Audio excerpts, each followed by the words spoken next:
नमस्कार, स्वागत है आपका हमारी कहानी में। मुस्कान बिखर चुकी थी और उसे समेटने वाला कोई नहीं था, क्योंकि उसे तो आदि के अलावा कभी किसी ने समझा ही नहीं था।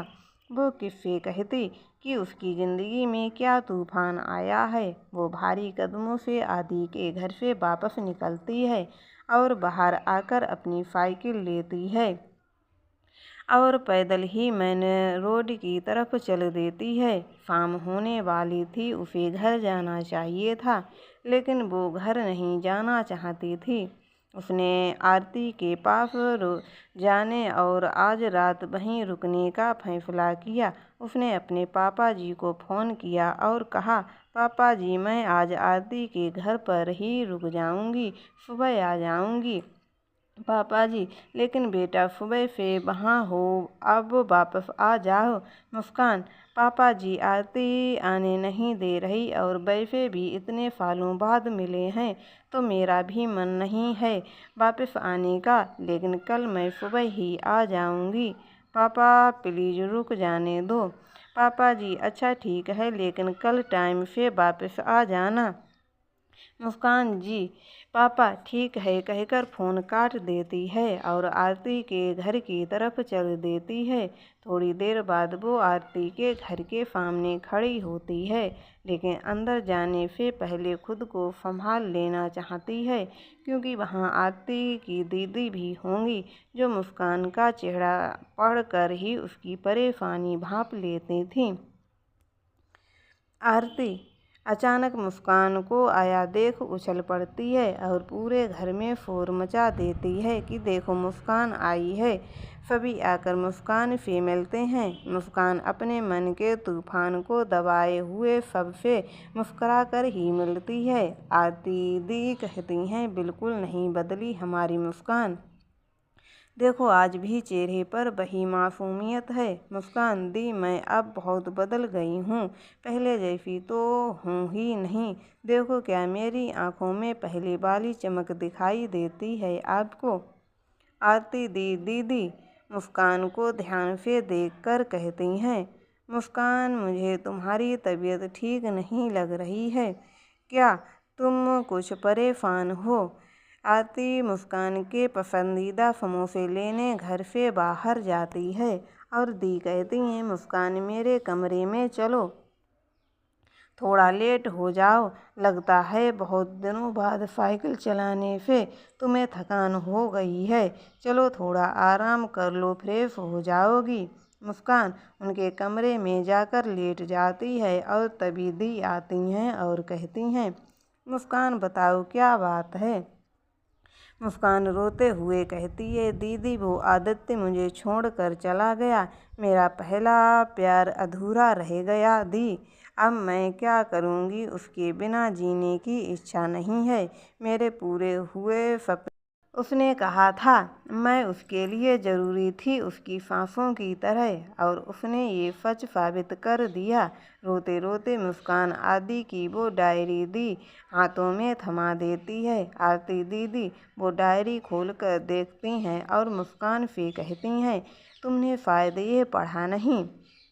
मुस्कान हैरान हो उनकी तरफ देखती है और डायरी लेकर पढ़ने लग जाती है। मेरी मुस्कान, मैं जानता हूँ जब तुम्हें मेरा सच पता लगेगा तो तुम टूट जाओगी, लेकिन यकीन करो, मैं तुम्हें कभी टूटा बिखरा या उदास नहीं देखना चाहता। मैं चाहता हूँ तुम अपने नाम को सार्थक करो और हमेशा मुस्कराती रहो। ज़िंदगी बहुत बड़ी है तो तुम इसे अकेले नहीं जी पाओगी। मुस्काने के लिए एक साथी तो चाहिए होगा, सभी को चाहिए होता है। तुम मुझे भूल कर आगे बढ़ो। जानता हूँ ये बहुत मुश्किल होगा, लेकिन तुम्हें करना होगा। मेरे लिए, अपने आदि के लिए इतना तो कर ही सकती हो। मुस्कान, बस मेरा एक सपना तुम्हें पूरा करना होगा। वादा करो तुम वो ज़रूर पूरा करोगी। मैं गांव में एक स्कूल खुलवाना चाहता हूँ। सोचा था तुम टीचर बनकर वापस आओगी तो तुम्हें सरप्राइज़ दूंगा, लेकिन देखो, मुझे कहाँ पता था कि तुम्हें टीचर बना देख ही नहीं मैं पाऊँगा। ये मेरी ज़िंदगी इतनी छोटी क्यों थी, पूछूँगा जाकर भगवान से। मुस्कान, बहुत कुछ कहना चाहता हूँ तुमसे, लेकिन जानता हूँ कि तुम्हारे वापस आने तक मैं रहूँगा ही नहीं। मैंने अपने पापा जी से कही थी कि ये बात स्कूल खुलने की तुम उन्हें याद दिलाना और मेरा ये सपना ज़रूर पूरा करना। मुस्कान, देखो तुम अभी भी रो रही हो। तुम क्या चाहती हो कि मैं जहाँ हूँ वहाँ भी मुझे सुकून ना आए, सांस ना आए। सच में बड़ी जालिम महबूबा है मेरी। रोना बंद करो और लग जाओ मिशन स्कूल पर। और कोई मुझसे ज़्यादा चाहने वाला तो तुम्हें नहीं मिलेगा, लेकिन मिल जाए तो उसे मेरी तरह छोड़ कर मत जाना। एक बात और, मेरे जाने के लिए खुद को कभी कसूरवार मत ठहराना। मैं जानता हूँ तुम मुझसे बहुत प्यार करती थी और तुम मुझसे झूठ बोलकर दिल्ली गई थी कि तुम मुझसे प्यार नहीं करती हो। तुम सिर्फ मुझसे ही हमेशा से प्यार करती हो। ये बात मैं पता नहीं कब से जानता हूँ। मैं तुमसे ज़रूर मिलूँगा, इस जन्म में ना सही किसी और जन्म में। मेरा प्यार हर बार यूँ अधूरा नहीं रह सकता। अभी जाकर बात करूँगा ऊपर गार्ड से और पूछूँगा उनसे क्यों अलग कर देते हैं वो सच्चा प्यार करने वालों को। मुस्कान फूट फूट कर रो पड़ी थी और आगे बढ़ने की उसकी हिम्मत नहीं हुई। तभी आरती वापस आ गई और उसे यूँ रोता देख खुद भी रो पड़ी थी। मुस्कान, संभालो खुद को, तुम ऐसे नहीं टूट सकती। तुम तो मेरी भी ताकत हो। तुमसे हिम्मती लड़की तो मैंने आज तक नहीं देखी, कभी नहीं। तभी सीमा भी वहाँ आ जाती है और मुस्कान से कहती है, मुस्कान तुम ऐसे रोती रहोगी, मैं अपनी तकलीफ़ किससे कहूँगी। और वो मुस्कान के गले लगकर रोने लग जाती है। मुस्कान, मेरे पापा नहीं हैं, वो हमें छोड़कर चले गए। तुम क्यों गई मुस्कान, वहाँ सब कुछ बदल गया तुम्हारे जाने के बाद। मुस्कान उसे चुप कराती है और कहती है, आंटी कैसी हैं। सीमा का रोना बंद नहीं हो रहा था। मुस्कान उस पर चिल्लाती है और कहती है, तुम ऐसा करोगी तो उन्हें कौन संभालेगा, तुम्हारे भाई बहनों को कौन संभालेगा। आरती की दी कमरे से बाहर आती हैं और आरती, सीमा और मुस्कान अब तीनों उस कमरे में होते हैं। आरती कहती हैं, मुस्कान ये सच कह रही है, तुम्हारे जाने के बाद हम कभी उस तरह से नहीं हंस पाए जैसे तुम्हारे साथ हंसते थे। हमने तुम्हें हमेशा बहुत याद किया है। आदि की तबीयत ठीक नहीं थी तो मैं गई थी वहाँ, वो भी बहुत रोया था, कह रहा था मैं तो मुस्कान के साथ ज़िंदगी जीने के सपने सजा रहा था, क्योंकि मेरे घर में सबको पता था कि मैं और मुस्कान एक दूसरे को पसंद करते हैं और राजी से शादी भी करना चाहते हैं। मुस्कान के दिल्ली से वापस आते ही हमारी शादी करवा दी जाएगी। लेकिन भगवान को ये मंजूर नहीं था। शायद अगर उसे एक बार बात हो जाती तो दिल को तसल्ली मिल जाती। मुस्कान, तुमने उसकी डायरी पढ़ ली होगी अब तक और तुम्हें उसका सपना पूरा करना चाहिए। मुस्कान कुछ देर चुप बैठी सोचती रहती है और फिर सीमा से कहती है, तुम्हारे घर का खर्चा कैसे चलता है, क्या तू कोई जॉब करती है।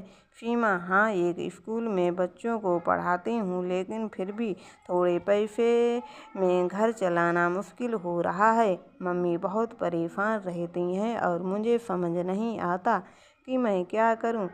ग्रेजुएशन का लास्ट ईयर भी पूरा नहीं किया। पैसों की वजह से आरती भी शादी के जाने के बाद काफ़ी दिनों तक डिप्रेशन में रही। उसकी दीदी की वजह से वो आज थोड़ी ठीक है। मुस्कान के सिर में बहुत दर्द हो रहा है और वो अब सोना चाहती थी। उसने एक फिर दर्द की दवा ली और लेट गई और जल्दी से उसे नींद आ गई। सीमा उसके सोने के बाद अपने कमरे में वापस चली गई और आरती मुस्कान के पास ही बैठी रही और सोचने लगी कि इसकी ज़िंदगी में एक ही तो खुशी थी, आदि, और वो भी इसे छोड़कर चला गया। तभी उसकी नज़र आदि की डायरी पर पड़ती है और वो उसे उठाकर पढ़ने लगती है। आदि का मुस्कान के लिए इस कदर प्यार पढ़कर वो सोचने लग जाती है कि काश वो जिंदा होता। मुस्कान सोते हुए अचानक से चीख पड़ती है और वहाँ बैठी आरती कहती है, क्या हुआ मुस्कान? वो जल्दी से उसे पानी ला कर देती है। पानी पीकर मुस्कान आरती से कहती है, क्या सोचा हुआ है तूने अपनी लाइफ के लिए? आरती, कुछ नहीं यार, मैंने तो अभी पढ़ाई भी पूरी नहीं की। डिप्रेशन की वजह से सब बर्बाद है। करियर तो जाने क्या करूँगी। मेरा तो खुद पर से विश्वास ही उठ गया है। मुस्कान उसे अच्छे से सुनाती है और फिर कहती है, क्या तू मेरा साथ देगी आदि का सपना पूरा करने में? आरती उसकी तरफ मुस्कुरा कर देखती है और कहती है, तूने अभी सपने में आदि को ही देखा है ना? मुस्कान, हाँ, वो चाहता है उसका सपना पूरा करूं और अब शायद मेरी ज़िंदगी का एकमात्र लक्ष्य यही बचा है। और उधर सीमा की हालत भी सही नहीं है, मुझे उसका भी साथ देना होगा। क्या तू मेरी मदद करेगी ये सब करने में? आरती सिर्फ इतना ही कहती है, मेरे लिए कुछ भी यार, और दोनों गले लग जाते हैं। अगले दिन दोनों सुबह जल्दी सीमा के घर जाती हैं और सीमा की मम्मी और बच्चों से मिलती हैं। घर में घुसते ही सीमा के भाई और बहन आकर मुस्कान से चिपक जाते हैं और चिल्लाते हैं, मम्मी देखो दीदी आई हैं। सीमा की मम्मी बाहर आती हैं तो मुस्कान अपने आंसू नहीं रोक पाती। उन्हें ऐसे देखकर हमेशा सजी संवरी रहने वाली उसकी आंटी आज बहुत बीमार सी लग रही थीं। वो भागकर उसके गले लग जाती हैं। आंटी, ये सब क्या हो गया है? सीमा की मम्मी कहती हैं, बेटा सब भगवान की मर्जी है, क्या कर सकते हैं। थोड़ी देर बाद चुप होकर मुस्कान उसे देख रही बच्चों के पास जाती है और उन्हें पैसे देकर कहती है, जाओ जल्दी से चॉकलेट लेकर आओ। बच्चों के चेहरे पर मुस्कान आ जाती है और आरती भी मुस्कुरा उठती है। स्कूल टाइम में भी मुस्कान हमेशा इन सब के लिए चॉकलेट लेकर आया करती थी और इनके साथ खूब खेलती थी। वापस आते हुए वो उस स्कूल में भी जाती है जहाँ सीमा पढ़ाया करती थी। सीमा से मिलकर कहती है, सीमा मुझे मेरा स्कूल खोलना है और तू वहाँ पढ़ाएगी और उसके लिए मेरा खुद का पढ़ना ज़रूरी है। वो अपने पर्स से कुछ पैसे निकाल कर उसे देती है और कहती है, इसके साथ साथ बीएड की तैयारी कर, क्योंकि घर संभालने के लिए तेरा खुद का संभालना बहुत ज़रूरी है। सीमा भावुक होकर कहती है। मुस्कान तू उसके गले लग जाती है। आरती और मुस्कान रास्ते में बातें करते हैं कि हमें किसी की मदद लेनी पड़ेगी, हम अकेले ये नहीं कर पाएंगे। मुस्कान कहती है, मुझे पता है हमारी मदद कौन करेगा और तू उसकी टेंशन मत ले, बस अपना ख्याल रख। और अब तो तू फ़ोन है, बात कर सकती है, हमारे पास सब आसान हो जाएगा। आरती का घर आ जाता है और मुस्कान उसे बाय कहकर चल देती है और वापस से उसे याद दिलाने लगता है आदि कैसे वो उसका इंतज़ार किया करता था और दोनों साथ साथ साइकिल चलाते हुए कभी लड़ते हैं और कभी प्यार की बातें भी किया करते हैं। शाम काफ़ी ज़्यादा हो रही थी लेकिन मुस्कान नहर वाले रास्ते से जाने लगती है। ये सोचकर शायद आदि मिल जाए। आज उसने फिर सांप देखा और उसे मुस्कुरा कर देखती रही और आगे बढ़ गई। नहर की वो जगह जहाँ पर एक बार दोनों साथ में थे और सांप आ गया था। वहाँ से साइकिल रोक कर बैठ जाती है। शायद महसूस करना चाहती थी कि उस पल को दोबारा, जब वो डर के मारे आदि से चिपक गई थी। तभी उसे आदि दिखा और वो कह रहा था, तुम बहुत बहादुर हो गई हो मुस्कान, देखो अकेले ही इतनी शाम को इस रास्ते से आ गई हो और सांप को देखकर भी नहीं डरी। मुस्कान उसे देखती रह गई। उसकी आंखें भर आती हैं और गला भी। वो कहती है, आदि आई एम सॉरी, प्लीज लौट आओ, यहाँ तुम्हारे बिना कुछ भी अच्छा नहीं लग रहा है। आदि कहता है, ना रोना नहीं, मेरी मुस्कान तो झांसी की रानी है। ये सुनकर मुस्कान जोर जोर से रोते हुए कहती है, नहीं बनना मुझे झांसी की रानी, बस तुम लौट आ जाओ। मुस्कान, तुम रोकर मुझे सता रही हो। देखो मैंने तुम्हें कहा था तुम कभी रोना नहीं, तुम्हें बस मुस्कुराना है मेरी खातिर, अपने आदि की खातिर।